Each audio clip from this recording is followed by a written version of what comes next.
Bismillahirrahmanirrahim. Assalamu alaikum. Sayyid Farooq Hassan is back with a new episode of Sky is the Limit. Today I have an IT whiz with myself as the guest of honor. I have the honor of being with Dr. HAIDER ABBAS, Tamgha Imtiaz. He is a cyber security specialist. He's done his degree, in fact his PhD in it. He is a PhD doctor. And besides that, he is also the Director General of the National Cyber Emergency Response Team. Although this is a fairly new institution, it has a very, very wide scope, specifically in the dynamics of today's world. So I am going to introduce to you Dr. HAIDER ABBAS. Assalamu alaikum, Doctor. Assalamu alaikum, sir. Thank you. Thank you very much for giving me an opportunity to have a tete-a-tete. Dr. HAIDER was in fact sitting right next to me when we both had the honor of being awarded the Tamgha Imtiaz by the government of Pakistan, and it's a big honor, Dr. And at that time I committed to him that I am going to come and talk about what your this National Cyber Emergency Response Team, what are the main functions, what does this institution do, because it's fairly new and most of people don't know about it.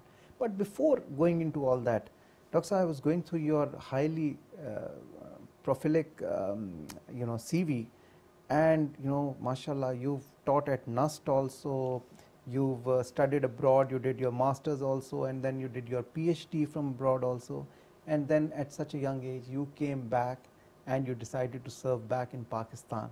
So that is really commendable, admirable. I really look up to that.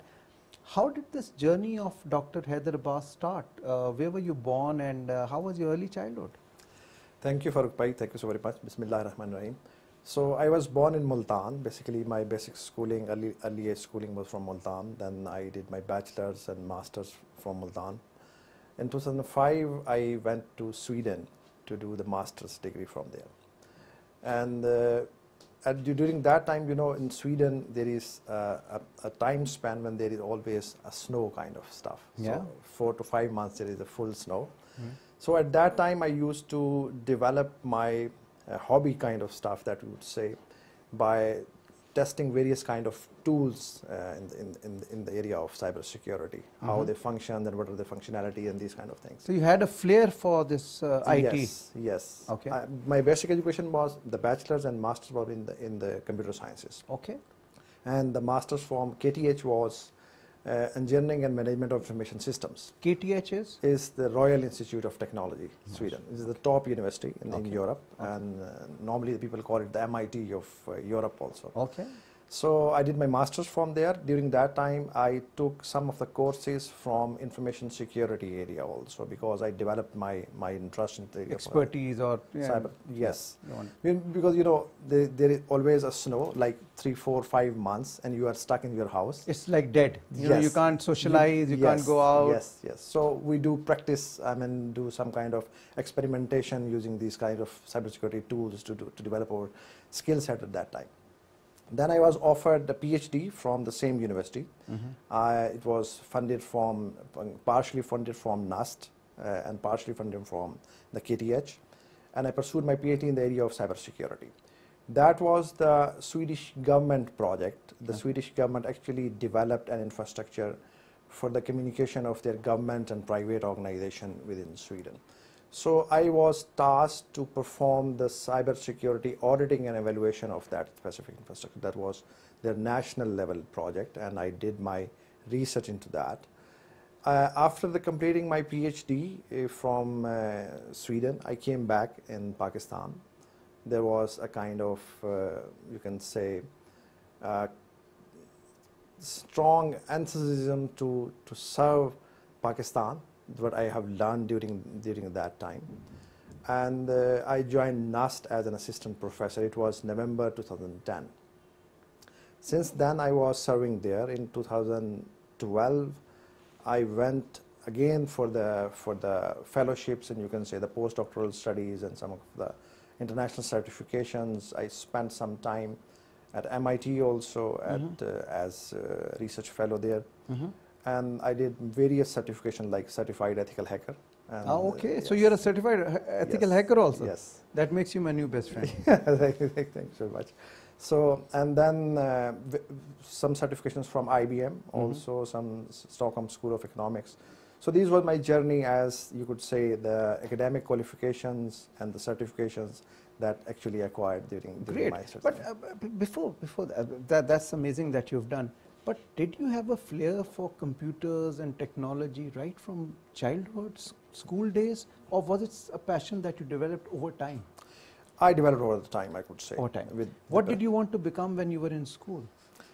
I liked teaching. Teaching. Actually, you can say that I was a kind of student that normally have different friends that I'm always counseling them and you can be teaching them all the subjects matter and these kind of things. So I have the flair of this, you could say, from so you were a born teacher. Yes, you could say. And were you good at your studies? Yes, alhamdulillah. You were. I was a medalist from Zakariya University Multan also. Okay. And then at KTH there was also I did all my subjects in the top grades. Okay. And then during the PhD I published like 8 to 10 international journal publications. The requirement was only the 2 of the publications, but I did almost 9 to 10 international publications, alhamdulillah. And your schooling in Multan was from a government school? Yes, from a government school. From a government school. Yes. And obviously with basic facilities, yes, I'm sure. yes. But you had good teachers. Yes. You had good yes. teachers. And you did your matric from the government from school? Multan, yes. From Multan? Yes. And then you went to BZU? Yes. No, I went to Government College Multan. Government College Multan. For the, you could say, the FSC and this. So by that time you had decided that, okay, you want to become a teacher, but you want to specialize in IT? Yes. You had decided by then? Yes. And you, what subjects did you take in your intermediate? It was the pre-engineering. Pre-engineering? Yes. Okay. And then the computer sciences. I did my bachelor's in computer sciences from the University Multan. Okay. Then master's in computer sciences from the University Multan. And then I went to Sweden. And who prompted you, or who influenced you to, okay, that you should now go abroad and pursue your studies? Did you get a scholarship, or did you apply on your own? Who guided you? I actually applied on my own. On your own? At that time, there was no tuition fee from Sweden. Okay. The universities in Sweden, the education was totally free. You have to only bear your expenses, for example, the living expenses only. So at that time, education was free. So I went there and I did my master's from there, as I explained, and then the PhD was offered from. It was fully funded from. So you did your homework. You looked at different international universities and where you could get a better deal in terms of finances, and then you opted for Sweden because it's supposed to be one of the best ones also, and there was no tuition. No tuition fee. Yeah. And how many years did you spend there in Sweden? It was around 6 years probably. 6 years. Yeah. And then once you finished your PhD there, I'm sure they would have offered you a job also. Yes, because I was on a government project. Okay. So they offered me a very handsome salary and job there also. Okay. But I was actually, I have made my mind that I have to go back to Pakistan, because the one main reason was that I wanted to serve Pakistan, and the second reason was that I was bonded with NUST. I have a kind of scholarship from NUST that through faculty development program that I'll come back and serve my country. Okay, so you had an agreement with them? Yes, agreement. Okay, so I came back and I joined And you NUST. joined back Yes, in NUST. yes. And what department were you looking after in NUST? It was information security department. Okay. Yeah, and I was also the information security officer there. Okay. So because my specialization was in information security. Okay. So they gave me this task also. Beside teaching, I have to take care of their network, and you can say the cyber security stuff there at NUST also. Okay, okay, great. What do you feel the kind of students that you have these days, you know, in NUST and in other universities also? IT is the buzzword. Yeah. You know, everyone wants to do computer sciences and IT. Are we getting enough computer scientists? Are we getting enough people in IT? Is there a, you know, like you know, like stuff kind of thing that, you know, maybe there's coming a saturation point and, you know, people should look for other options, or you still have a lot of requirement for them? You know, now the things have entirely changed actually. the organization looking for actually the skill set. They are hunting for the skill set. Okay. They do not care about the degrees.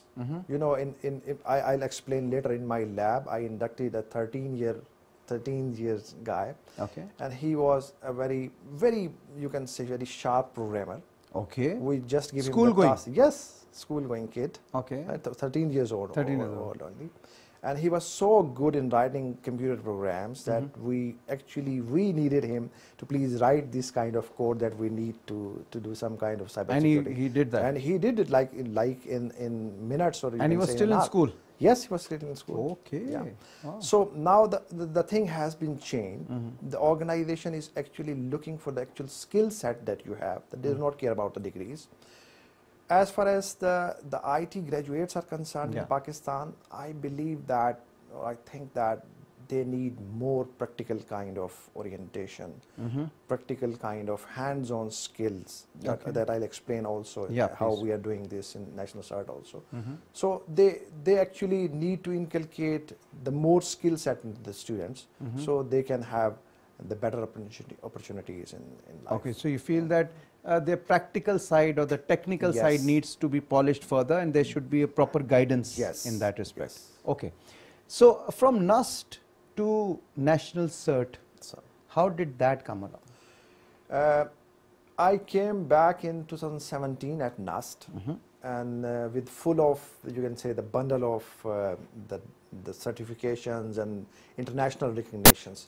During that time, I was recognized as the youngest fellow of the IET, that is from UK. Okay. Then the fellow of the British Computer Society, and fellow of the IST, and the ACM is also a larger community of engineers. They appointed me as the distinguished speaker, right? Wow. So there was a bundle of kind of this package. Plus, I was appointed by various international journals published by IEEE, Springer, and elsewhere as their full-time associate editor. Okay. So I have a bunch of, you can say. So not a minute to spare, huh? Yes. And I came back. I joined NUST in 2017. It was the start of a glorious journey that time. I requested my bosses. I'm thankful to them actually, that I'm more into the research, so I need more time towards research. So if you could allow me to perform the research in the area of cybersecurity, and they was quite supportive. They provided me a conducive working environment, and within a year, I won the best researcher of NUST in 2018. Wow! You know, the NUST has almost like 20 constituent colleges and schools in Pakistan. So every school, in all of the faculty members, there is one best researcher, right? And then from all best researcher, there is one from the NUST. Yeah. So I won that in 2017, alhamdulillah. Awesome. And in 2019, I was the and then you have the bar for 3 years that you cannot again go for qualify for that. Qualify for that. Okay. So so others also get a chance. Next year I qualified for the college best researcher. Then next year and the next year I again qualified as you can say the best researcher of NUST again in 2022, again for all the constituent colleges in Pakistan, as well as the best innovator of NUST, because I was the founder and director for the National Cyber Security Auditing and Evaluation Lab that I explained to you also what was that and what was the mandate of that. And I won that Best Innovator Award and the Best Top Performer Award from NUST also. Best of the best. Yes, you could say. So I have the like in 5 years, I have like 5 awards from and coming from NUST, NUST is one of the leading universities of Pakistan. Yes, and this was due to I really appreciate their management and you can say their conducive working environment they provide. They gave you to the opportunity. Faculty to actually grow and excel in the area. I really appreciate. I'm grateful to them.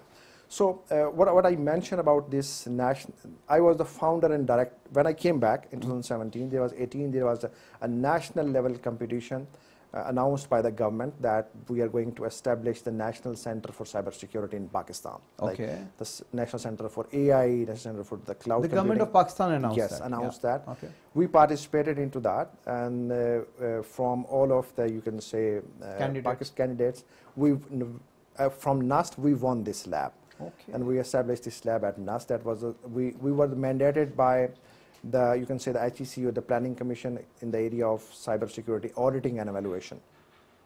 So at for that specific project, we actually developed tools and techniques for the national level needs. For example, one tool was, if you buy some of the product from the international vendors, you do not know what is inside in this box.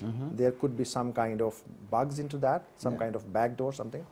So we develop a tool and technique that we can actually reverse engineer that software, and we can find out that what is inside this. So basically it's like sanitization. Yes, you could auditing and evaluation kind of assessment kind of stuff.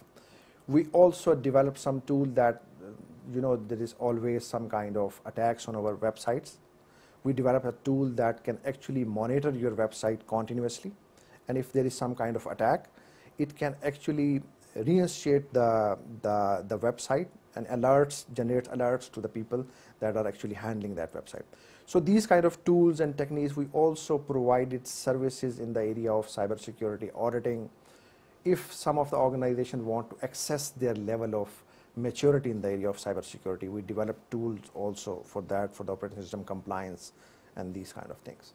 So at that specific the lab, after that lab, we actually went through a process that we call the launching of the spin-off. That lab actually required a sustainability model. To get that kind of objective, we actually launched a kind of spin-off that we call the Links InfoSec.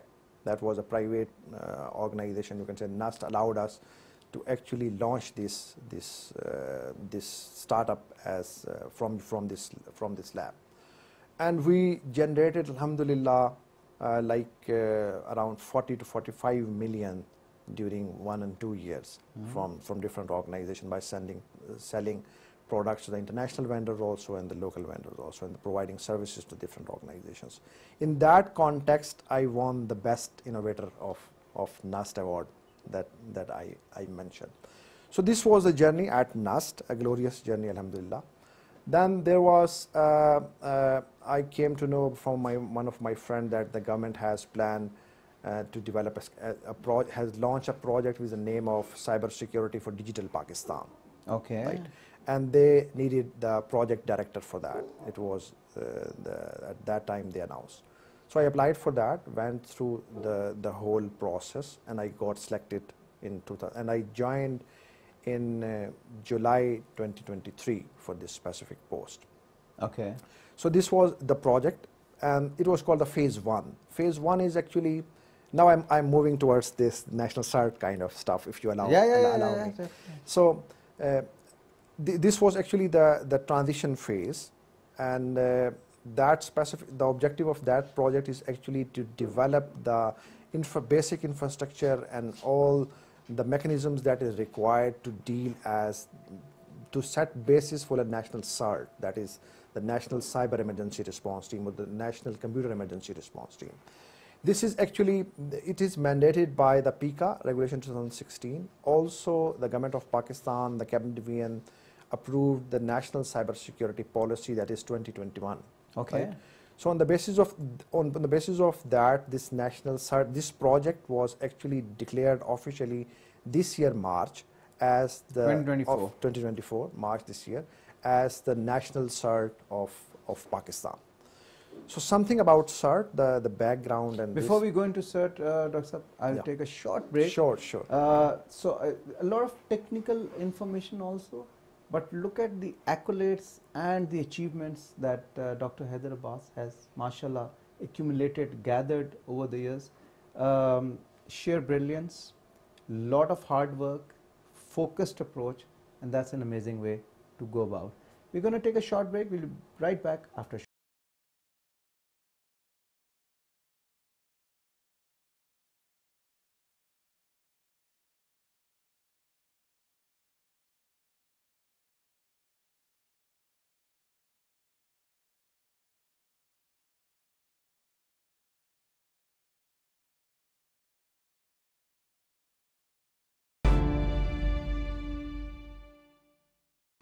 Welcome back to Sky's the Limit. This is Syed Farooq Hassan. I am in conversation with Dr. HAIDER Abbas. Dr. Saab, then how did you land up in this cert? Okay. National cert. All right.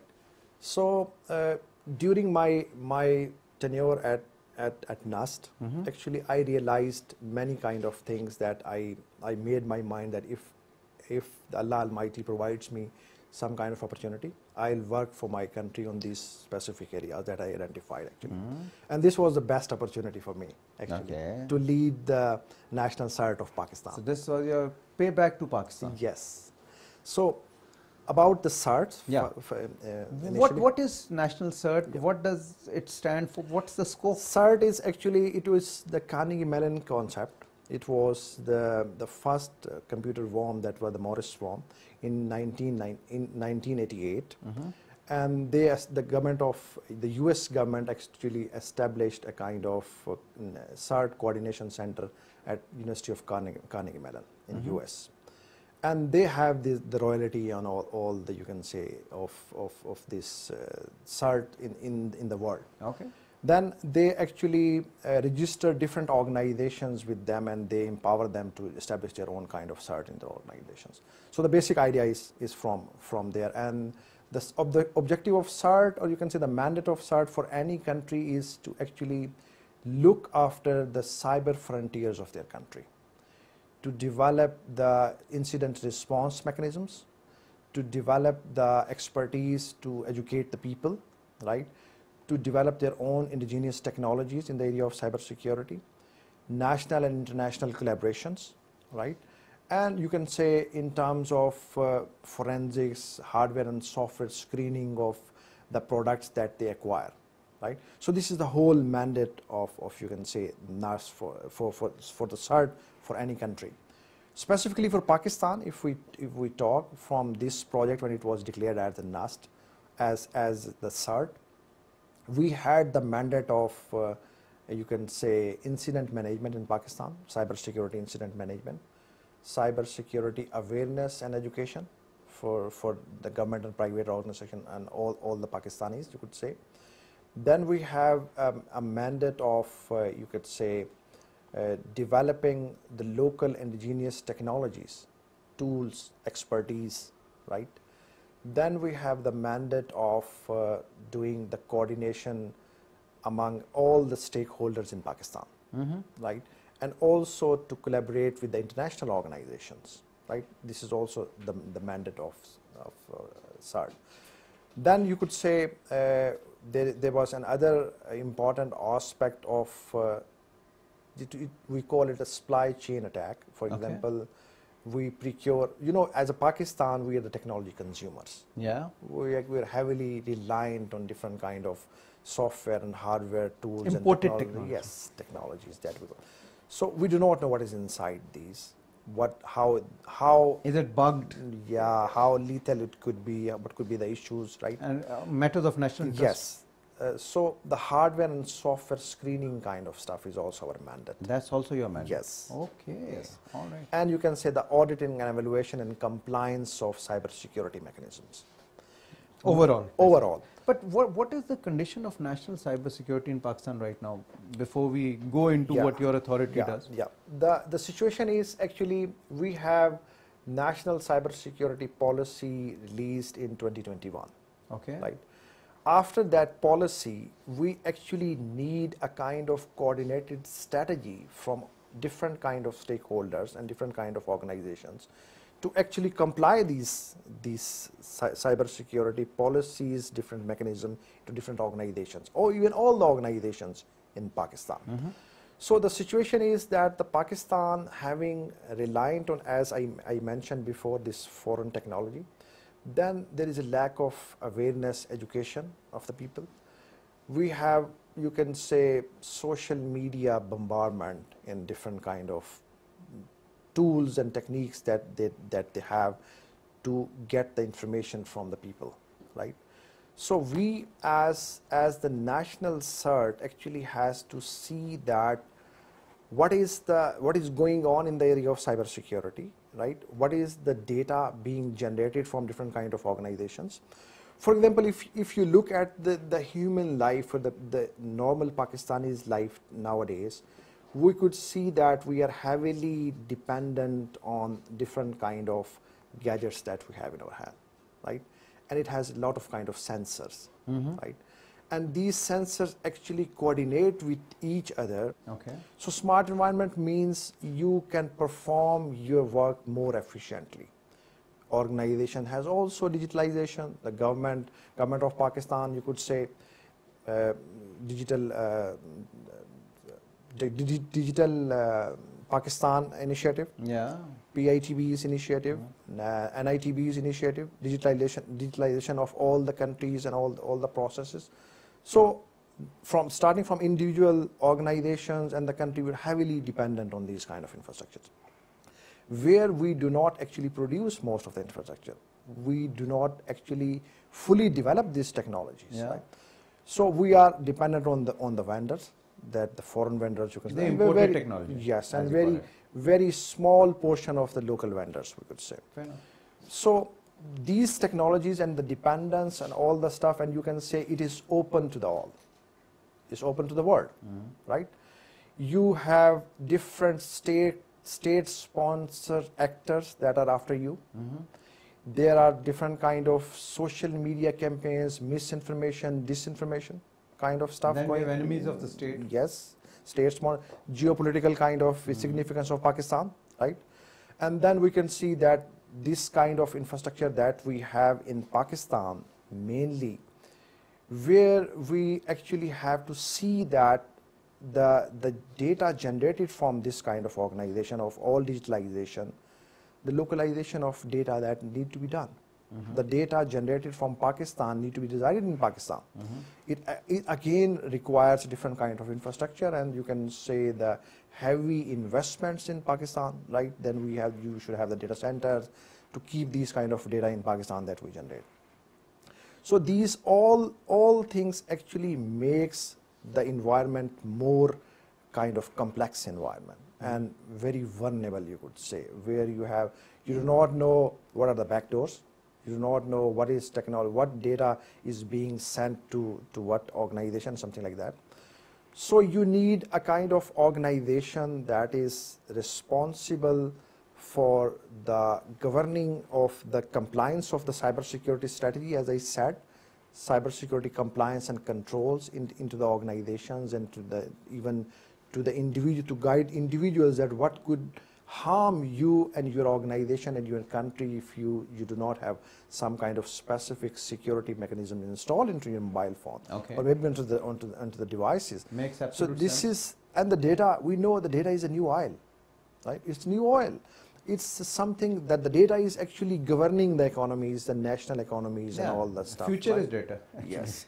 So the data manipulation is rising very significantly. And that can affect big decisions. Yes, big decisions, and you do not know who is taking our data and how it is taking our data, right? So you need to continuously monitor and continuously see what is going on in the cyber world, right? So this is actually and you know, many organizations in Pakistan, I must appreciate State Bank of Pakistan, PTA, NADRA, you can say many organizations in Pakistan doing very wonderful jobs in the area of cybersecurity. They have very good mechanisms. Yes. But unfortunately, there is less coordination among these, right? So one mandate of national CERT is bring everyone into same Policies, same Yes. attributes. Yes. Yes. So they can actually share their data. Okay. They can share their expertise. The best practices. Yes, they share best practices, and they can actually develop a whole ecosystem that we could say we have. So all organizations who have protected themselves well can share their information with National CERT. It is very necessary. And then National CERT can formulate one policy and roll it down for others to benefit. The deployment of this whole infrastructure, that I must say, we are going to follow approach that we call the 3-tier approach. At top level, there is national CERT. Then we will have the sectoral CERTs, the sector regulators, for example, the PTA, all the telecom sector, the OGRA, all the oil and gas, the State Bank, all the banks, all the banking sector, right?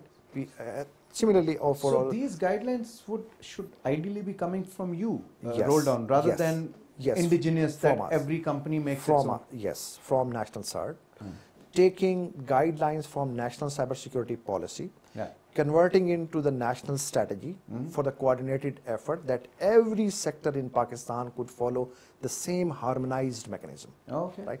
And at layer 3, we will have at organizational level, we could say a security operations center at organizational level, right? This organization will actually collaborate with the sector regulator or the sectoral CERT, and the sectoral CERT will collaborate with the national CERT. So this will be the whole, you could say, the threat intelligence kind of mechanism, or you can the threat sharing kind of mechanism that we will have. This is the vision, basically. Yes, this has to be deployed, and we are actually working heavily on this kind to deployment of this kind of infrastructure. Is there a timeline to it? Probably, inshallah, within 2 years we will have this kind standardized. Inshallah, we will have this kind of mechanism.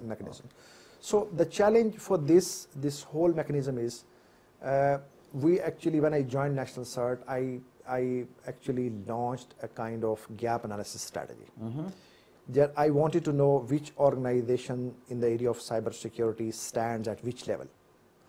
And we developed some kind of guidelines for them, and we have already rolled out that these are the guidelines. Tell us where you stand.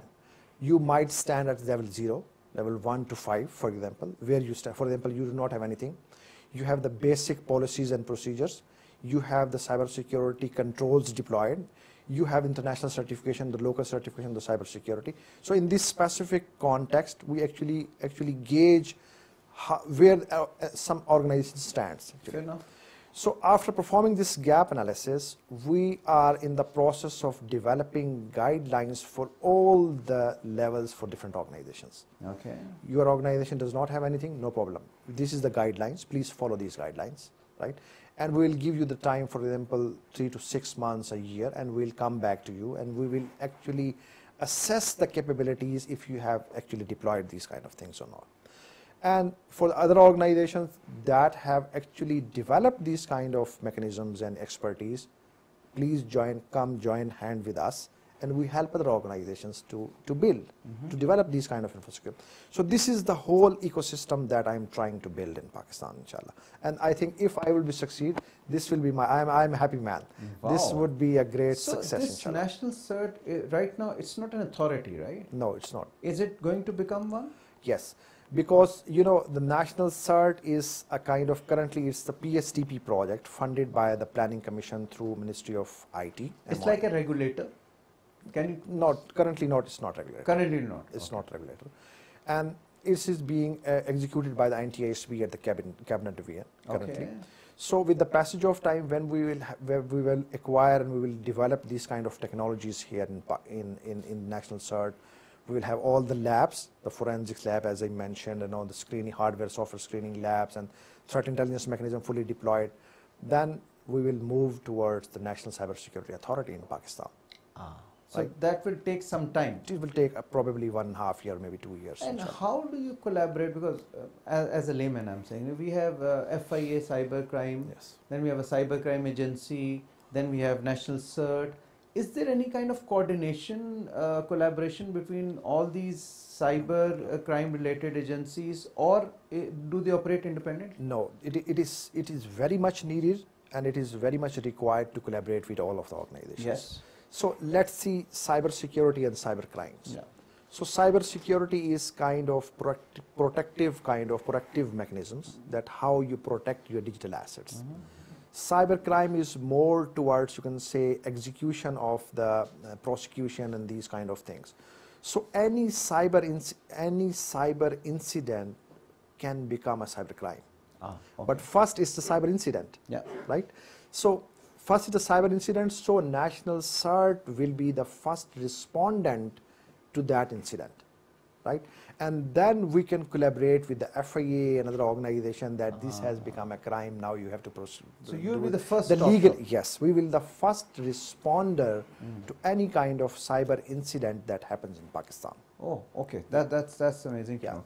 Dr. Saab, another question that I'd like to ask you as a layman, of course.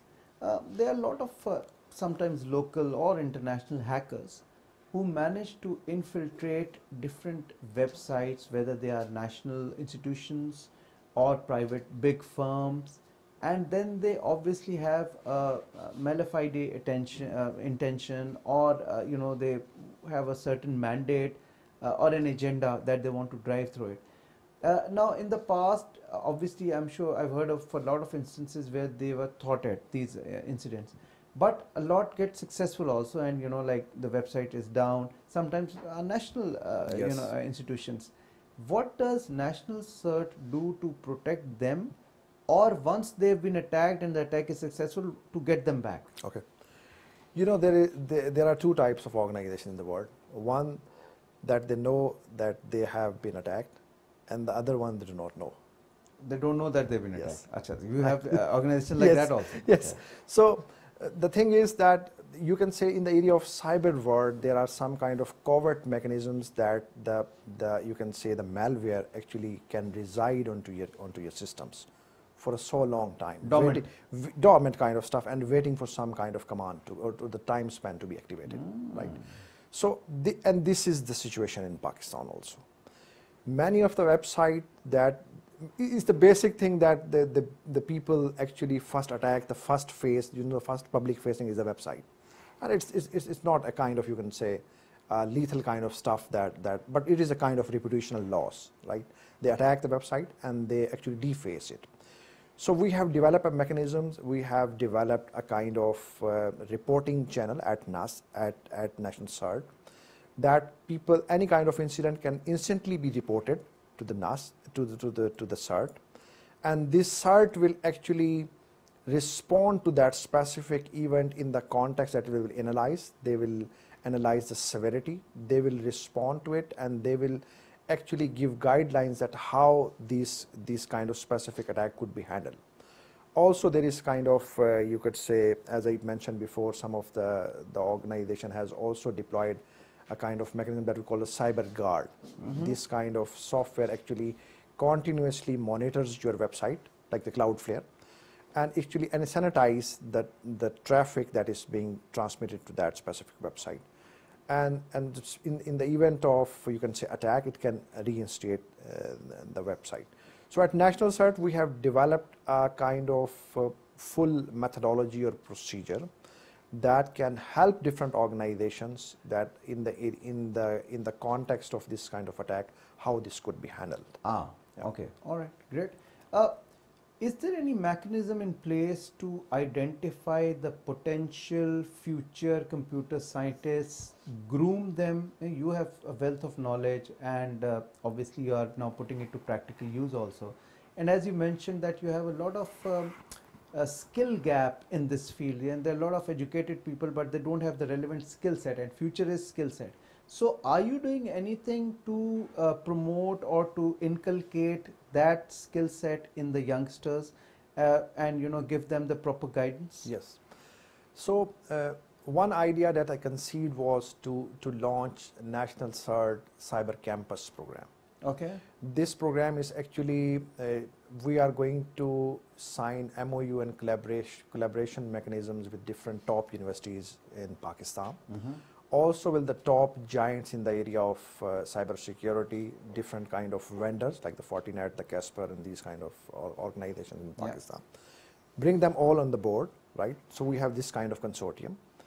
On the other side, during my tenure at NUST and when I came back in Pakistan, I realized one thing very strongly, that the research direction in Pakistan and the Pakistan needs in the area of specifically cybersecurity, computer sciences, and these are not aligned actually. Right? Many organizations in Pakistan needs very small kind of tools and software in the form of solutions that could be very easily developed by the researchers, right? So I realized this kind of feeling I have. And at National CERT, what I'm going to handle this specific issue, by this consortium, we will actually announce the internship program for the students. We'll announce the master student thesis. We'll announce even the PhDs in the area of cybersecurity through in collaboration with different kind of universities, awesome. Even the postdocs also. So the people can come here, we'll host them. We actually requested various vendors like the Fortinet, the Casper and these to establish their center of excellences here, right? Their tools here on National CERT. Is there any progress on that? Yes, we are in the form of signing MOUs with them. We are getting their expertise, and soon it will be enabled, inshallah. Okay. So, through this specific program, our young children, they can come here, they can learn their skill set. The UG students, the master students can perform their, and the problems actually we get from the industry. For example, FIA says that we need some kind of tool that can analyze the video that has been taken from a camera that does not have the night vision capability, right? To enhance it and to enhance it, right? This is the problem. This is the challenge that we as a nation, as a researcher, we have to solve these kind of problems. And believe you me that when working with this kind of organization, when I have this national level visibility from different organizations, there are very little things that the organizations spent a lot of money for that, by acquiring solution from different foreign vendors even, right? For example, in the area of digital forensics, in the hardware software security, even the compliance, the assessment, evaluation, these kind of things, they spent huge money, right? So, and these tools and these techniques and these solutions can very easily be developed by the different, I know there are many organizations, research organizations in Pakistan, National Center for Cybersecurity, Artificial Intelligence, Cloud Computing, they are doing wonderful jobs. Yeah. Why not to channelize these research problems to these institutions and these centers to work on that, right, and come up, do research for Pakistan. Homegrown. Yes, that should be beneficial for the Pakistan. So this is the Cyber Campus program, and we are in the process of signing MOUs and with different organizations, and soon it will be enabled. And inshallah, you will see a difference soon, that the people from Pakistan generating requirement, different organizations, and solving their problems indigenously here in Pakistan. Wow. So awesome. Doctor, so what you are doing is basically for prevention of things going wrong, basically, right? So you make that a kind of a firewall or a mechanism whereby things are protected, right? IT has a lot of scope. We have Silicon Valley, and this is a form of a lot of FDI also, foreign direct investment for a lot of countries, boosting their reserves also, whereby we export our talent who are good in this IT field, and they generate this business. Are any steps, concrete practical steps being taken to channelize our youth in those IT fields which are money churners internationally, which can form a good a resource for FDI for Pakistan?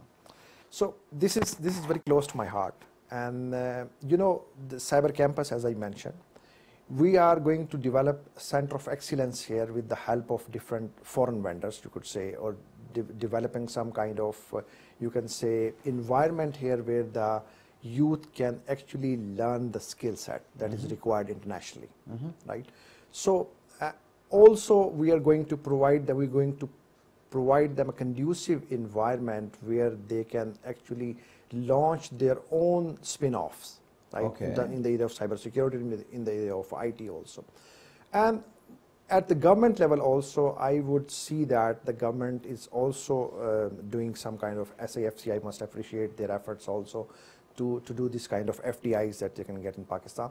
So we need little kind of pockets, little organizations developing this kind of infrastructure where they can actually facilitate the youngster, that they can develop their skill set. As I mentioned before, the degrees are the old story now. They need the skill set.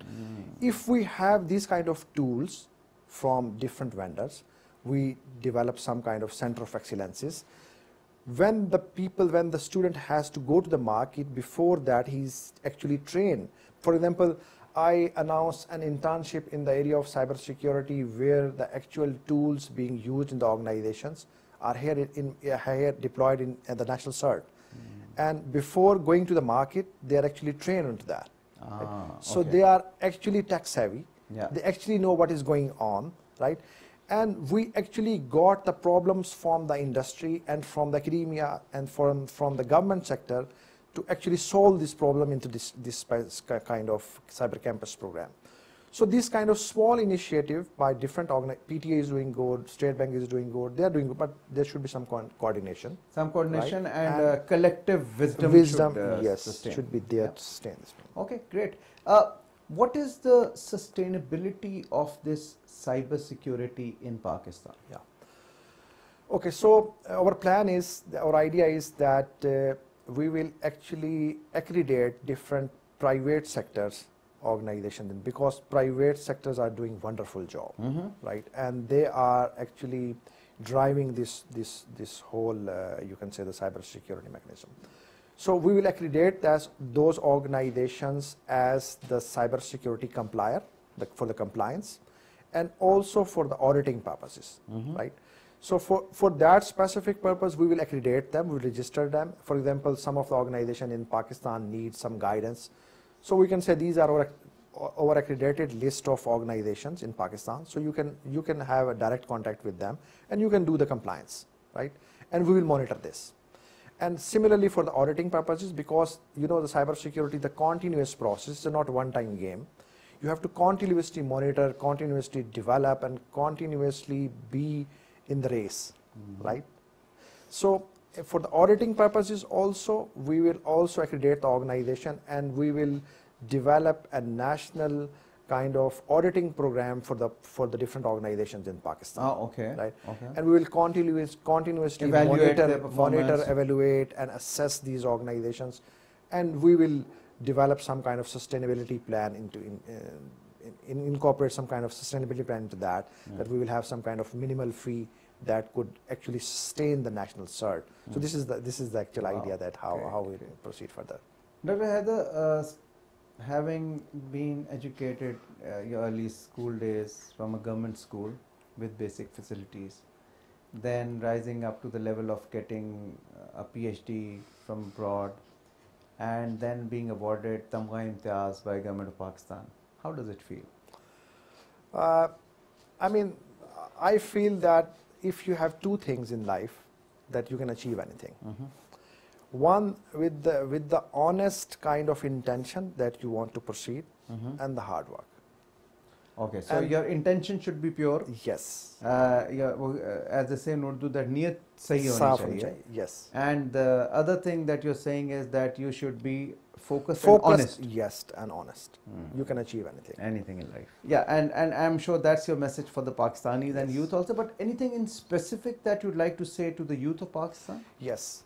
Specifically for all the Pakistanis, I would like to say that the gadgets currently you are carrying in your hand, the internet usage and all the connectivity, the smart environments that we have, and it is going to propagate with the passage of time, right?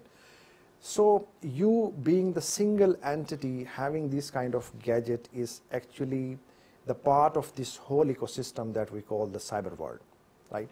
So any bad node that you are carrying in your hand, you do not know how to manage this, how to protect your data, because your digital assets are there, your bank accounts and all the information are there in your device.